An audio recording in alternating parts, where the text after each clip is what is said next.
Stop for a moment, just pause, take a breath. Notice the space around you. Now think about the space between you and other people. Have you ever felt it?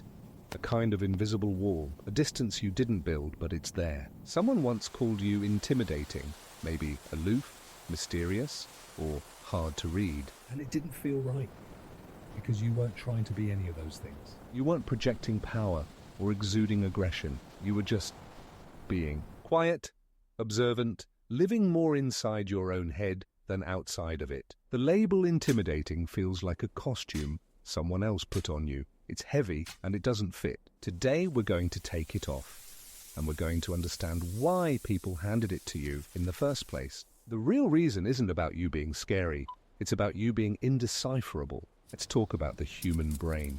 At its core, it's a prediction machine, a survival tool. It craves patterns, needs to know what comes next to feel safe. This applies to everything, from crossing the street to social interaction. Most social interactions follow a simple, unwritten script, a kind of data exchange. Person A shares a small vulnerability. Person B reciprocates. Person A offers a compliment. Person B says thank you and offers one back. It's predictable. It's easy for the brain to process. It's cognitively fluent. But you don't always follow that script. You don't overshare. You don't perform emotions you're not feeling. You listen more than you talk. You're not an open book.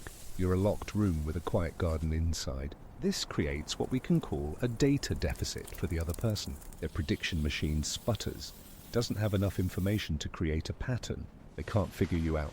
They can't predict your next move, your thoughts, your reactions. This lack of data creates subtle, low-level anxiety in them, a feeling of unease. And the brain, needing a quick label for this unease, reaches for a simple one.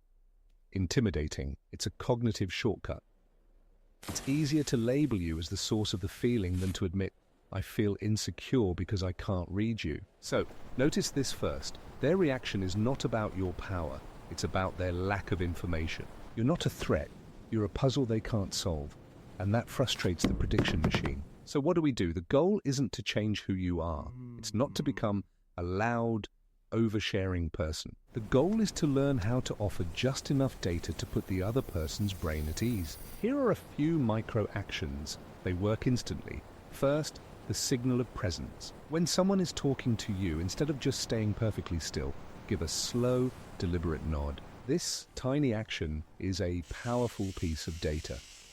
It says, I hear you, I am processing, I am engaged.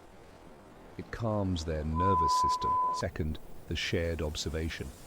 You don't have to share your deepest feelings. Share the space you're in. Say something simple and neutral. This room has great light. Or, I like the music they're playing. This builds a tiny bridge between your world and theirs. It confirms that you are both experiencing the same reality.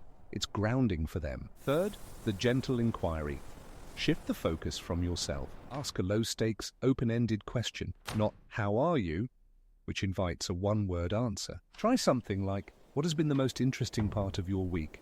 Or, what's a project that's exciting you right now? This invites them to fill the space to provide the data. It gives their prediction machine a job to do, and it makes them feel seen and in control. These are not tricks, they are small acts of generosity. You are giving just enough to create comfort and connection without betraying your own nature. But now for the most important part, the part you must remember above all else. Your intimidation is not a character flaw, it is a sign of your self-possession. People who are easy to figure out are often unconsciously leaking energy. They are seeking validation, looking for cues, adjusting their personality to fit the room. You don't do that. Your energy is contained. Your sense of self isn't dependent on external approval.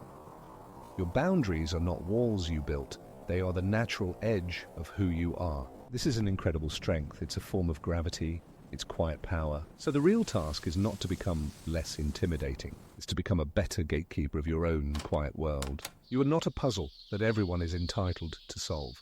You are a quiet space that you can choose to invite others into. You decide who gets the key, you decide when to open the door. So the next time you feel that invisible wall, that sense of being misunderstood, just slow down. Remember what's happening. It's not an attack on you, it's a glitch in their prediction machine. Offer a small piece of data, a nod, an observation, a question. And then return to your own quiet center. Your self-possession is not a problem to be solved.